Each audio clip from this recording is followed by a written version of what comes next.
अध्यक्ष जी मैं स्वामी प्रसाद मौर्य ने जो इस्तीफा दिया है, उनका आरोप है कि आपके ही पार्टी के कुछ कार्यकर्ताओं से हाथ होकर उन्होंने इस्तीफा दिया है। ये जो सवाल आप पूछ रहे हैं, इस पे पार्टी के अंदर बातचीत हो जाएगी और उसका समाधान भी निकल जाएगा। इससे भी ज्यादा महत्वपूर्ण ये है कि पूरा किसान आंदोलन कर रहा है और पूरा देश का किसान भारतीय जनता पार्टी से जानना चाहता है कि जिन्होंने ये सपना दिखाया था कि आय दोगुनी हो जाएगी, और अभी जब भारत रत्न दिया स्वामीनाथन जी को और देश के हमारे किसानों के नेता चौधरी चरण सिंह जी को, उससे किसानों की उम्मीद और बढ़ गई कि सरकार उनकी सुनवाई करेगी, एमएसपी देगी, एमएसपी के लिए कोई कानून बनाएगी।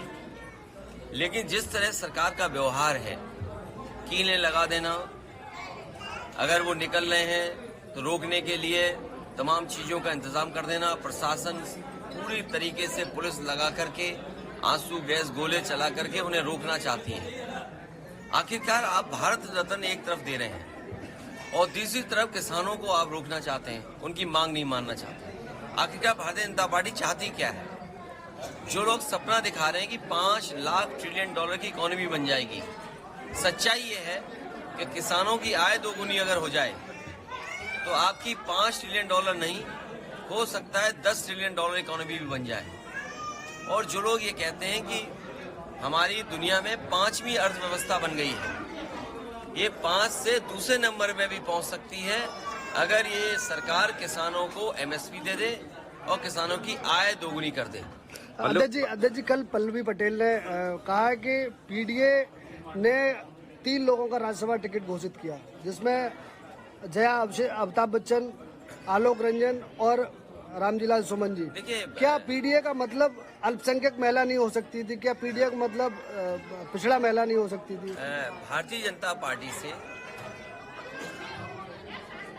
और भारतीय जनता पार्टी के लोग पीडीए से घबराए हुए हैं।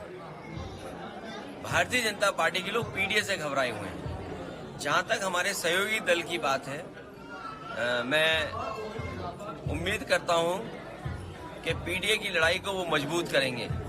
और जहां तक पार्टी के निर्णय का सवाल है, आने वाले समय में तमाम सीटें आ रही हैं। अभी तो एमएलसी आना है, फिर राज्यसभा आना है, फिर एमएलसी आना है, तो ये पीडीए की लड़ाई कहां कमजोर हो रही है? लेकिन पल्लवी पटेल ने तो वोटिंग करने से ही मना कर दिया, वोट नहीं करेंगे। देखिए, पीडीए का साथ आना, पीडीए के साथ सबको एक साथ लग जाना, ये बड़ी लड़ाई है और ये बड़ी लड़ाई कोई आसानी से नहीं जीती जा सकती है। बड़ी लड़ाई में बहुत लोगों का साथ चाहिए होगा। पल्लवी पटेल कह रही हैं कि स्वामी प्रसाद मौर्य लगातार मेरे संपर्क में हैं, इसका क्या मायना निकाला जाए? अरे मैं देखो, तुम क्यों ऐसी बात कर रहे हो? अगला भारत रत्न किसी चैनल को भी मिलेगा। अध्यक्ष जी, मैनपुरी में लगातार अभी कुछ दिनों से सांड के हमलों में 5 किसानों की मौत हुई है। मैं अपने पत्रकार साथियों से कहूंगा, अगर अब वो बजट पढ़ेंगे तो इन सरकार ने मुख्यमंत्री योजना चलाई है जिसमें रखवाली करना चाहते हैं किसानों के खेतों की।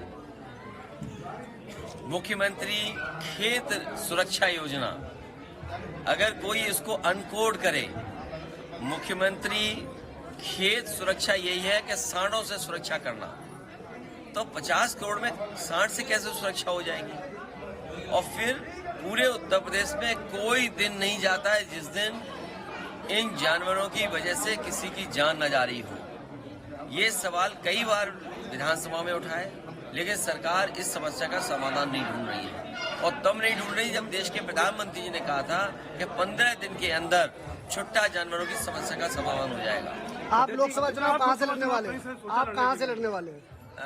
बहुत जल्दी और सूची भी आ जाएगी आपके सामने। आजमगढ़ की चर्चा बड़ा जोरों पे है। रायबरेली से सोनिया गांधी ने लड़ने से मना कर दिया है। तो ये पार्टी की उनकी अपना फैसला है, हमारी पार्टी का अपना फैसला हो। नहीं, कांग्रेस का एक मजबूत गढ़ माना जाता है रायबरेली और अमेठी, लेकिन अब नहीं, मजबूत गढ़ तो नहीं है।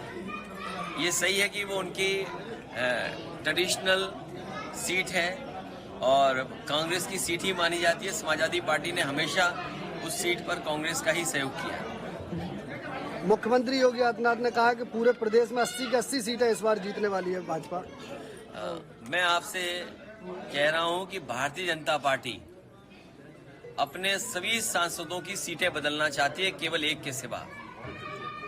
80 की सीटों पर कईयों की टिकट कटने जा रही है और एक जो सीट है वो अपना छेद बदलना चाहते हैं। तो सोचिए, जिन्हें अपने सांसदों की टिकट काटनी हो और टिकट काटने जा रहे हो तो वो क्या जीतेंगे?